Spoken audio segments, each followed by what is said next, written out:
Isso aconteceu há alguns anos, bem antes do fim das aulas. Era o último dia do 9º ano. Foi exatamente o que se esperaria do último dia do ensino fundamental. Muita empolgação e despedidas meio agridoces. Todo mundo corria de um lado para o outro, trocando fotos e escrevendo mensagens em seus álbuns de recordações. Minha escola de ensino fundamental era enorme, fácil, mais de 1000 alunos. Para manter a organização, os professores recolhiam nossos álbuns e os passavam por diferentes salas, garantindo que todo mundo que quisesse tivesse a chance de deixar uma lembrança. Dá pra imaginar que isso poderia dar problema, né? Qualquer um podia escrever o que quisesse no álbum de qualquer um. Os professores se esforçavam para não deixar a coisa sair do controle, mas eu conhecia uns colegas que escreviam mensagens bem maldosas para quem não gostavam. No fim do dia, quando peguei meu álbum de volta, folheei as páginas ansiosamente, lendo todos os recados bobos dos meus amigos. Mas enquanto eu passava os olhos pelas páginas, algo me chamou a atenção. Tinha uma mensagem embaixo da foto de alguém que eu nunca tinha visto antes. O nome dele era Samuel Rocha, um nome que vou lembrar por muito tempo. A mensagem que ele escreveu era curta, simples e, para ser sincero, um pouco estranha. Dizia: "Bruxa, a gente se vê de novo." Fiquei olhando para a página sem entender nada. Eu nunca tinha trocado uma palavra com esse tal de Samuel. Mas não tinha muito o que fazer, né? O ano letivo tinha acabado, então eu não conseguiria vê-lo mesmo se quisesse. Achei que era só um garoto esquisito sendo esquisito, ou talvez engano. De qualquer forma, parei de pensar nisso. Algumas horas se passaram, e antes que eu percebesse, já estava em casa, fazendo uma festa do pijama na minha edícula com meus melhores amigos, o Caio, o Davi e o Ricardo. Nós 4 comemos salgadinhos e jogamos videogame a noite toda. O quarto dos meus pais ficava 3 andares acima, então não precisávamos nos preocupar muito em fazer barulho. Estávamos brincando na máquina de remo do meu pai, um pouco antes das 2 da manhã, quando ouvimos uma batida forte na porta da área de serviço. O som nos silenciou na hora. Quem diabos bateria na porta da área de serviço? Devia ser alguém que não queria acordar meus pais, ou que sabia que estávamos lá embaixo, ou os dois. Não fazia sentido. A pessoa continuou batendo no mesmo ritmo. Percebi que o Ricardo ia falar alguma coisa e não consegui impedi-lo a tempo. Com uma voz alta e firme, ele perguntou quem estava lá. Eu queria ter dado um soco nele. Ele basicamente avisou para quem estava lá fora que estávamos ali. Minha edícula não tem janelas externas, então era improvável que soubessem que estávamos lá. Mas agora sabiam. Depois de uma longa pausa e sem mais batidas, uma voz abafada respondeu.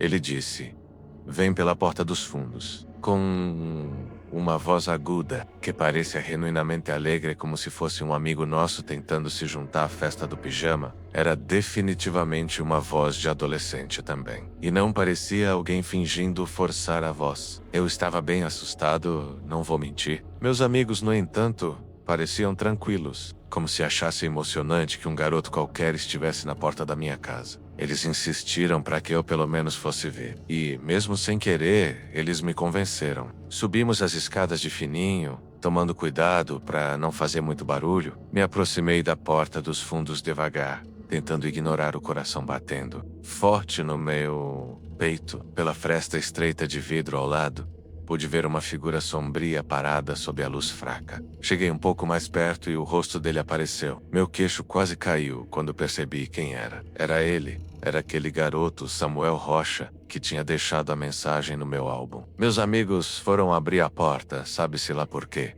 mas eu os impedi, dizendo que eu sabia quem era. Expliquei a eles o que tinha acontecido, e isso mudou um pouco o humor deles. Lembre-se que o Samuel ainda estava lá fora enquanto conversávamos, e ele conseguia nos ver lá dentro. Ele deve ter percebido o quanto eu estava assustado, porque começou a fazer um sinal para o lado da casa, como se quisesse que eu fosse até a janela. Você deve estar se perguntando por que nenhum de nós estava levando a situação mais a sério. Sinceramente, acho que era porque não era um homem estranho e mais velho nos assediando. Era um garoto da nossa própria escola. Ainda assim, eu não ia abrir a porta para ele. Em vez disso, fui até a janela da minha cozinha e a abri só um pouquinho. Meus amigos me seguiram e ficaram um pouco de lado. Ele veio até a janela e eu perguntei o que ele queria, dizendo que o reconhecia do meu álbum. Ele disse, então você recebeu minha mensagem. E se apresentou como Samuel. Então ele continuou dizendo que sempre me observava de longe, que poderíamos ter sido bons amigos. Concordei com ele só para não irritá-lo. Mas não havia 0% de chance de eu ser amigo desse garoto em qualquer circunstância. E pressioná-lo de cara, mas precisava saber. Então perguntei como ele sabia onde eu morava. Ele não respondeu e eu não sabia o que dizer. Antes que eu pudesse acalmar a situação, o Davi o chamou de tarado esquisito e mandou ele vazar. O sorriso do Samuel desapareceu. Ele inclinou a cabeça como se não tivesse entendido o que o Davi tinha acabado de dizer. Então, tão rapidamente quanto Sérgio, a expressão dele se transformou em algo que só consigo descrever como ódio. Ele passou de passivo e, sinceramente, meio amigável para agressivo e bravo. Começou a gritar coisas para mim, como ele odiava meus amigos e achava que todos nós deveríamos morrer. Como minha ex me odiava e coisas aleatórias que ele não tinha o direito de saber. Ele esticou a mão em direção à janela e tentou forçá-la a abrir, mas eu a fechei com força e tranquei. Ele começou a rosnar para a janela e a bater nela. Como Manímel, ele estava a 2 segundos de quebrá-la. Juro, devíamos ter causado um baita alvoroço, porque meus pais desceram correndo as escadas, exigindo saber por que os tínhamos acordado. Foi aí que o Samuel fugiu. Contei aos meus pais o que aconteceu o mais rápido que pude, e meu pai saiu correndo lá fora de cueca. Ele voltou alguns minutos depois, dizendo que não tinha ideia para onde o garoto tinha ido. Não sei porquê, mas meus pais não chamaram a polícia. Eles apenas os mandaram voltar a dormir e disseram que resolveriam com a escola na manhã seguinte, para dar um voto de confiança ao garoto. Na manhã seguinte, eles entraram em contato com a escola. Foi quando descobrimos a verdade perturbadora. O Samuel tinha sido expulso algumas semanas antes do fim do ano e não deveria ter estado na escola no último dia. Aparentemente, os álbuns foram feitos antes da expulsão dele, o que explicava por que a foto dele ainda estava incluída. Isso significava que ele tinha se esgueirado para dentro da escola de alguma forma, só para me deixar aquela mensagem, o que me assustou demais. Apesar de trabalhar com a escola para descobrir mais, ninguém conseguiu rastrear o Samuel. Era como se ele e os pais dele não existissem. A coisa toda foi um grande problema, mas a escola fez o que pôde para manter as coisas em segredo. Até hoje ainda não faço ideia de como ele sabia onde eu morava. Isso é o que mais me assusta. A teoria mais aceita é que ele era um garoto com problemas mentais e emocionais que desenvolveu uma estranha obsessão por mim, por algum motivo, e depois me perseguiu por sobe sei lá quanto tempo. Meus pais ficaram preocupados por semanas. É algo que não conversamos mais porque é simplesmente desconfortável. Mas morar na mesma casa nunca mais foi a mesma coisa desde então. Meu amigo Gabriel é meio sem noção. E quando digo meio, quero dizer muito. Ele é um daqueles caras que vivem se gabando de como é louco e agressivo, como se isso fosse legal ou algo assim. Ele vive se metendo em brigas, não sobe fica, de boca fechada e passa mais tempo na academia do que em qualquer outro lugar, incluindo a própria casa. Na verdade, tenho 5 histórias sobre ele que poderia contar, mas a mais assustadora de longe é a que você está prestes a ouvir. Ela também me envolve diretamente e me sinto muito mais à vontade contando minha própria história do que a de outra pessoa. Isso aconteceu algumas semanas atrás, que também foi, por coincidência, o último dia do ensino médio. Em maio de 2019, a cerimônia de formatura não estava marcada para alguns dias depois. Então, mesmo tendo terminado, ainda tínhamos que ficar por perto. É tradição para todos os formandos ficarem altos no último dia de aula. Então foi exatamente isso que fizemos. Tem uma torre do relógio enorme no centro do campus onde todos os formandos se reúnem para beber, que foi exatamente onde estávamos às 10 da noite. Estava lotado. Havia mais de 1000 pessoas amontoadas naquele pátio. Foi agridoce para mim, pelo menos. Mas acho que todo mundo estava aliviado por ter terminado as provas finais, que são bem puxadas na minha escola. Tenho algumas outras tradições de formatura que poderia contar, mas vou tentar ser direto. Éramos 6, eu, o Carlos, a Tainá, o Rafael, a Natália e, claro, o Gabriel. Acho que o resto dos meus amigos não se sentiria à vontade com seus nomes por aí, Então estou chamando-os pelas iniciais. Devo mencionar rapidamente também que morávamos fora do campus, o que significava que tínhamos que atravessar a cidade para chegar em casa. Há uma quantidade razoável de pessoas em situação de rua naquela cidade, então não é raro encontrar algumas delas tarde da noite. Enfim, estávamos voltando para a casa da Torre do Relógio quando o Gabriel fez uma das suas. Não foi bem culpa dele, mas isso não vem ao caso. Enquanto atravessávamos a rua, um morador de rua aleatório correu até nosso grupo e começou a agir de forma estranha. Geralmente os moradores de rua por aqui ficam na deles, já que estão sob efeito de drogas e não percebem o que acontece ao redor. Mas esse cara claramente queria interagir. Ele estava parado no meio da faixa de pedestres gritando coisas para nós como se fosse um troll de ponte, protegendo o outro lado da rua. Rimos um pouco e começamos a andar em um semicírculo largo ao redor dele, pois não queríamos irritá-lo ou o provocá-lo. Bem, todos, menos o Gabriel. Em vez de ignorar, o Gabriel começou a gritar de volta para o cara, mandando ele sair da rua e parar de incomodar os outros. O morador de rua não gostou e deu alguns passos agressivos em direção a ele. Foi aí que o resto de nós interveio para evitar uma briga. Devíamos ter intimidado o morador de rua, porque ele parou de avançar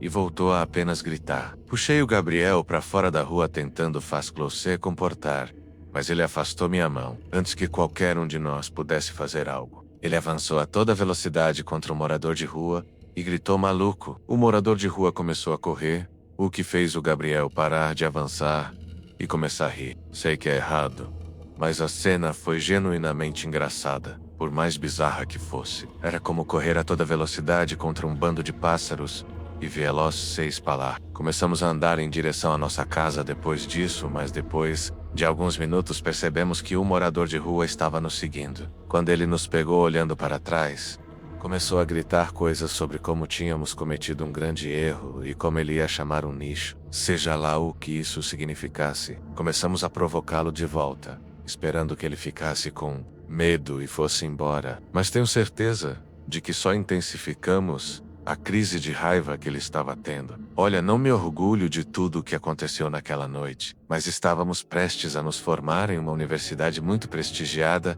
e tínhamos comemorado a noite toda com álcool. Então não estávamos no estado de espírito certo para avaliar a situação adequadamente.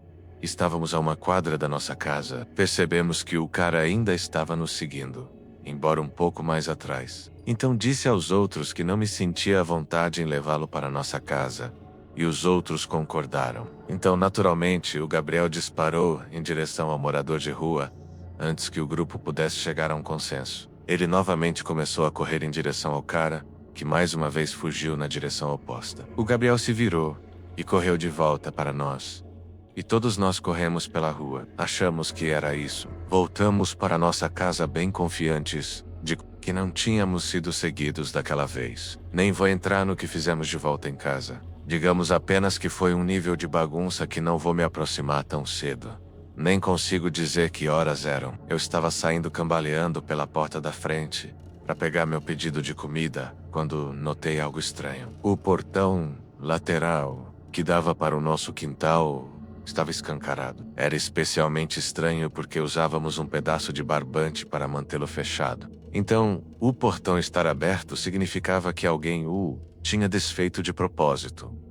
Fiz a conexão na hora. Provavelmente era aquele cara de antes. Tive inteligência suficiente para ligar os pontos, mas acho que não tive inteligência suficiente para reagir de acordo. O inteligente teria sido alertar meus amigos, mas meu eu bêbado decidiu investigar. Coloquei o pedido na varanda e dei a volta na casa, tentando ao máximo andar reto. Virei a esquina para o quintal e antes mesmo de conseguir ver, senti uma corda ao redor do meu pescoço. Me debati descontroladamente, mas não adiantou. Alguém estava me estrangulando por trás e não havia nada que eu pudesse fazer. Senti as pontas desfiadas da corda cravando na minha garganta enquanto ele a apertava com toda a força. Pensei que ia morrer. Com toda a minha força, chutei para trás e ele perdeu o equilíbrio. Nós dois caímos no chão e eu consegui respirar de novo, mas ele ainda estava em cima de mim. Em um acesso de raiva, ele arranhou meu rosto e eu pude sentir o sangue escorrendo pelas minhas bochechas. Eu o joguei para longe de mim e ele se levantou antes de sair correndo. Vou tentar ser breve a partir daqui. Acabei tendo que ir para o hospital naquela noite. Os cortes não eram graves, mas precisei de várias injeções para me proteger contra qualquer tipo de doença que o cara pudesse ter. A polícia não foi muito útil, e como eu ia me mudar uma semana depois, não havia muito que eu pudesse fazer também. A pior parte de tudo foi que eu tinha cortes visíveis em todas as minhas fotos de formatura. O Gabriel se sentiu tão mal que acabou me levando para comer, mas eu nunca guardei rancor dele. Só espero que ele tenha aprendido a lição de não provocar pessoas que não têm nada a perder. Quando eu estava na 7ª série, tinha um garoto chamado Lucas na minha turma. Para ser sincero, ele era um pouco estranho. Ele era um daqueles garotos que não se socializavam com ninguém. Mesmo que as pessoas frequentemente tentassem incluí-lo nas coisas, eu não tinha todas as minhas aulas com ele. Mas, pelo que me lembro, ele sempre sentava no mesmo lugar em todas as salas. O canto de trás ou pisto e porto. Sem falta, ele aparecia na escola com a mesma roupa todos os dias. Bermuda cargo e um moletom bordô.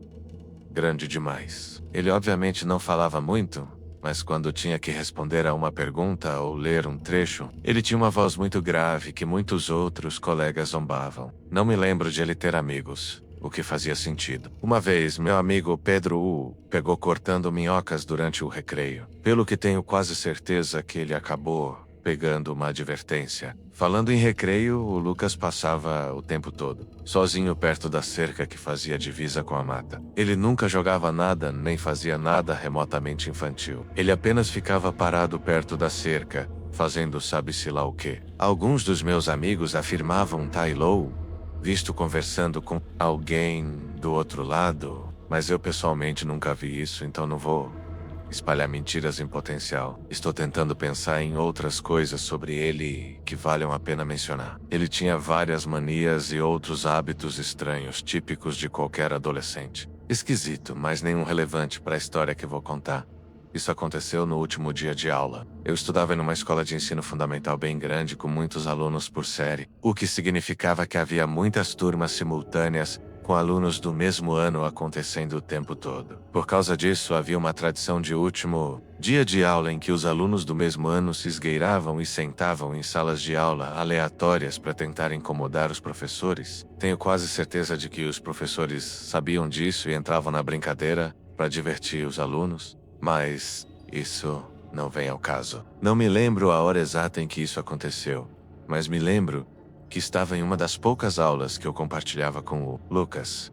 Tudo estava exatamente como tinha sido o dia todo. A turma inteira estava misturada com alunos aleatórios que deveriam estar em outro lugar. Eu era meio certinho quando criança, fui criado assim. Então, nunca participei de nenhuma dessas bagunças. Meus amigos, no entanto, faziam tudo isso. Então, eu frequentemente ficava sozinho em todas as minhas aulas, já que eles iam para outra sala juntos. Essa foi uma dessas vezes. Todos os meus amigos tinham saído da sala e o único colega que eu conhecia, mesmo que um pouco, por coincidência, era o Lucas. O Lucas estava agindo mais estranho do que o normal naquele dia. Isso é algo que me lembro distintamente. Não consigo me lembrar completamente o que estávamos aprendendo ou fazendo na aula, mas me lembro que o Lucas estava batendo o pé de forma bem agressiva. Algo que ele nunca fazia. Ele também estava constantemente olhando ao redor da sala, como se estivesse procurando alguém, ou tentando ficar de olho em alguém. Não acho que ele estava me observando, mas não tinha como ter certeza. A outra coisa que me lembro é que havia muito mais alunos na sala que eu não reconhecia. É claro que 1 ou 2 não era nada fora do comum, já que tudo estava trocado. Mas as chances de haver tantos alunos que eu nunca tinha visto antes eram pequenas. Em algum momento a professora, tenho quase certeza que o nome dela era Dona Ana, nos disse para formar grupos de 3 ou 4 para trabalhar em algum tipo de atividade de fim de ano. Nada se... A maioria dos alunos apenas usava isso como desculpa para conversar e bagunçar. Em um certo momento, a Dona Ana foi até a mesa dela, pegou o telefone da sala e virou as costas para nós. Alguns minutos depois, outro professor apareceu acho que da sala ao lado. Eles foram para fora da sala e começaram a sussurrar. Não foi uma conversa longa, talvez meio minuto, mas algo nela parecia estranho, como se estivessem tentando não causar alvoroço. Eu percebi que algo estava acontecendo. A dona Ana parecia inquieta. Essa é sinceramente a melhor forma de descrever o comportamento dela. Depois que terminaram de conversar, a dona Ana e o outro professor voltaram para a sala. Eles não disseram nada para a turma, apenas foram até alguns alunos específicos e se ajoelharam ao lado de suas carteiras. Eu não conseguia ouvir o que eles estavam dizendo, mas o que quer que fosse, era baixo. Claramente como se não quisessem que o resto de nós percebesse. Um minuto depois, esses mesmos alunos se levantaram e seguiram os professores para o corredor. Ninguém reagiu de verdade. Eu senti como se fosse o único que tinha percebido o que estava acontecendo. A dona Ana voltou alguns minutos depois, sozinha dessa vez. Ela não disse nada sobre os alunos que saíram. Apenas sentou de volta na mesa dela e começou a mexer em papéis como se nada tivesse acontecido. Mas logo depois que ela fez isso, o alarme de incêndio disparou. A dona Ana não reagiu muito, como se soubesse que ia acontecer. Ela nos disse para fazer fila e ir para fora, e nos juntamos ao resto da escola, no campo atrás do prédio. Como de costume, todo mundo estava agrupado por turma, então acabei ficando com um monte de rostos conhecidos de novo. Mas estávamos todos lá parados. Olhei para a escola sem motivo, só por hábito eu acho, e eu poderia jurar que vi algo se mover em uma das janelas do segundo andar. Foi rápido, e talvez fosse apenas um reflexo ou uma sombra ou algo assim, mas parecia errado. A escola deveria estar completamente vazia. Guardei para mim, mas fiquei muito assustado quando chegou a hora de entrar no prédio de novo. No entanto, nunca voltamos para dentro. Antes mesmo de o alarme parar de tocar, começamos a ouvir sirenes. Alguns minutos depois, carros de polícia começaram a entrar no estacionamento. Não apenas um ou dois, mas uma fila inteira deles. Eles não perderam tempo também. Policiais pularam e correram direto para dentro do prédio. Ninguém explicou nada. Os professores apenas nos disseram para manter a calma e esperar. Depois de um tempo, alguém veio e disse que a escola seria dispensada mais cedo. Sam Nenibas. Tivemos que ligar para nossos pais. Nunca nos disseram o que realmente aconteceu. Meus pais acabaram me contando o que aconteceu, ou pelo menos o que a escola tinha contado a eles. Eles me disseram que um monte de alunos que nem estudavam na nossa escola tinham conseguido entrar de alguma forma. Um boato se espalhou de que eles estavam planejando incendiar o lugar. Aparentemente, a dona Ana tinha descoberto algumas ferramentas muito alarmantes na mochila de um dos alunos e a escola tentou tirar todo mundo com um simulado de incêndio. Os detalhes ainda estão um pouco confusos, então espero estar explicando tudo corretamente. A parte que realmente me marcou foi o que minha mãe disse no final, que os alunos tinham sido levados pelo Lucas através da cerca lateral durante o RIC. A coisa toda foi tão bizarra que ainda é difícil de processar. Mesmo agora, nunca mais vi o Lucas.